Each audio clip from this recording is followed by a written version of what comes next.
ஒரு போலீஸ் கதைன்னா ஒரு வருஷத்துல 10 படம் வரும். அந்த மாதிரி நிறைய கதைகள் 10 படம் வரும். ஆனா இது ஒரு 25 வருஷத்துக்கு அப்புறம் ஒரு படம் தானே வருது. அது கூட நாகேஷ் சார் வந்து ஒரு கேரக்டர் ஆர்டிஸ்ட், அவர் ஒரு காமெடியன், அவர் ஒரு 10 நிமிஷம் ஒரு போர்ஷன் பண்ணியிருப்பார் அந்த படத்துல. ஆனா அந்த ஒரு டெட் பாடின்றத வச்சு 2 மணி நேரம் படத்துல 1 மணி நேரம் 50 நிமிஷம் டெட் பாடியா ஒரு ஹீரோ நடிக்கிறதுன்றது it's not an easy joke. அதுக்கு ஸ்கிரிப்ட் பண்றதும் விளையாட்டு கிடையாது. 1.5 நாள்ல கதை நடக்கும். அந்த 1.5 நாள்ல டெட் பாடியை வச்சு மூவ்மெண்ட் பண்ணோம். மாஸ்டர் வந்து ஃபர்ஸ்ட் டெட் பாடினோடனே ஈஸியா ஒத்துக்கிட்டார். ஓகே டெட் பாடி, நாங்களும் அப்படிதான் நினைச்சோம். ஜாலியா ஷூட்டிங் போனோம். ஃபர்ஸ்ட் டே அது இது எப்படின்னா டெட் பாடினா ஒரு கண்ணு ஓப்பனா இருக்கும், ஒரு சின்ன இப்ப கை இப்படி வச்சிருந்தா அப்படியே தான் வச்சிருக்கணும், மாத்த முடியாது. அவ்வளோ ஒரு எல்லாரும் அவர் கண்ணுக்கு முன்னாடி எல்லாம் காமெடி பண்ணிட்டு இருப்பாங்க.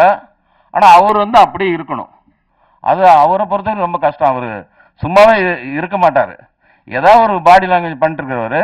அவர் அந்த மாதிரி வச்சு பண்ணது, அவர் அதை கண்ட்ரோல் பண்ணது ரொம்ப நாளாக ஆக ஆக அவருக்கு ஒரு பெரிய சேலஞ்சிங் ஆயிடுச்சு. நான் கூட வந்து மாஸ்டர் ஏதாவது கொஞ்சம் சின்ன இதுவாச்சுன்னா ஒரு கண்ணு பிளிங்க் ஏதோ நான் மானிட்டர் பார்த்து இது வேணா சிஜியில் கூட பண்ணிக்கலாம் மாஸ்டர் அப்படின்னு சொல்ல. நோ இது கூட பண்ண மாட்டேனே, நான் 1 மோர் பண்ணுன்னு சொல்லிட்டு அவரே கேட்டு வாங்கி அவ்வளோ ஹார்ட் ஒர்க் பண்ணி பண்ணாரு. படம் வந்து அன்இமேஜினபிளா ஒரு ட்ரெண்டிங் மூவியா இருக்கும்னு நான் நம்புறேன். ஏன்னா நிறைய படங்கள் பார்த்து பார்த்து ஒரே பேட்டர்ன்ல இருக்கிறதுக்கு ஒரு புதுசான ஒரு படமா இருக்கும். ரிலீஸ் ஆகிற டைமும் சூப்பரான ஒரு டைம், அருமையான டைம். அருமையான பிரதர் சக்தி என் பேர் தான். அவர் வந்து எனக்கு கிடைச்சது ஒரு பெரிய, இந்த படத்துக்கு ஒரு சக்தின்னு சொல்லலாம். அப்படி அவர் கிடைச்சது. அவர் தமிழ்நாட்டில் இருக்க மூலம் முடுக்கு இந்து இடுக்கில் இருக்க தேட்டர்லாம் வந்து உட்கார்ந்த இடத்துல ஒரு பட்டன் தட்டி தேட்டர் போடுவார். அவர் இங்க உள்ள வந்தது வந்து இந்த படத்துக்கு ஒரு பெரிய டானிக்னு சொல்லலாம். அதே மாதிரி ஒரு படம் நல்லா வர்றதுக்கு கதை எவ்வளவு முக்கியமோ காசு அவ்வளவு முக்கியம். இந்த படத்தை நான் கதை ரெடி பண்ணி மாஸ்டருக்கெல்லாம் சொல்லி முடிச்சோன்னே நான் ப்ரொடியூசர் சர்ச்சிங்கில் இருக்கேன்.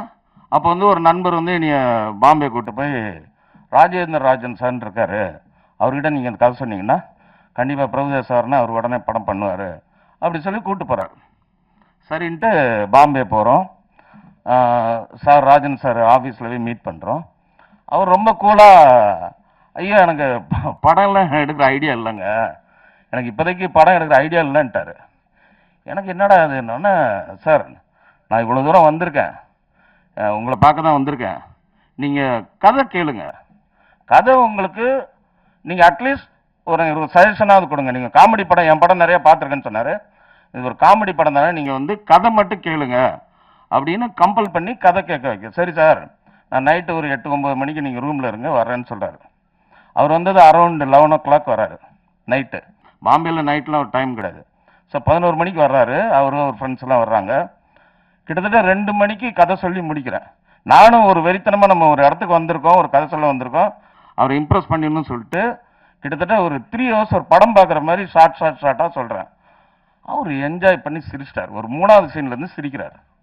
சிரித்து முடிச்சுட்டு என்ன சொன்னார், சார் நான் உண்மையிலே இந்த கதை கேட்டுட்டு அவாய்ட் பண்ணணும்னு நினச்சி தான் வந்தேன், ஆனால் இந்த கதை கேட்டதுக்கு அப்புறம் இவ்வளோ டயர்டாக வந்த எண்ணியே நீங்கள் வந்து சிரிக்க வச்சிட்டீங்க.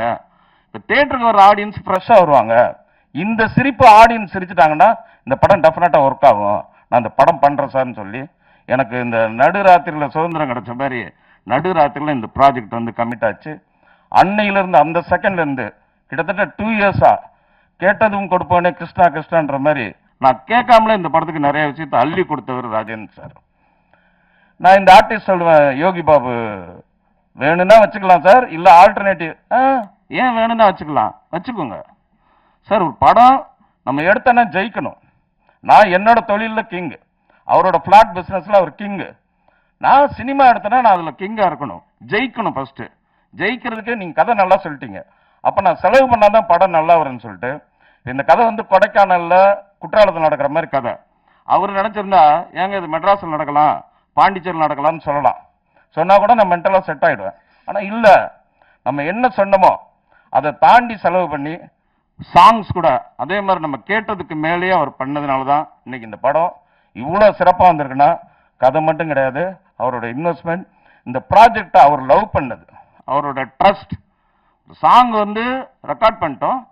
ரெக்கார்ட் பண்ணதுக்கப்புறம் ஷூட்டிங் போகிறோன்னா இல்லை இந்த சாங்கை நீங்கள் ரஃப்பாக ஷூட் பண்ணுங்க, அதுக்கு ஒரு மானிட்டர் மாதிரி எடுங்க, அதுக்கு 1 லட்ச ரூபா செலவு பண்ணுங்கன்னு டம்மியாக டான்சர்ஸ் வச்சு பூபதி மாஸ்டர் வச்சு அந்த சாங்கை ஷூட் பண்ணிவிட்டு அப்புறம் போங்கன்னு சொல்கிறார்.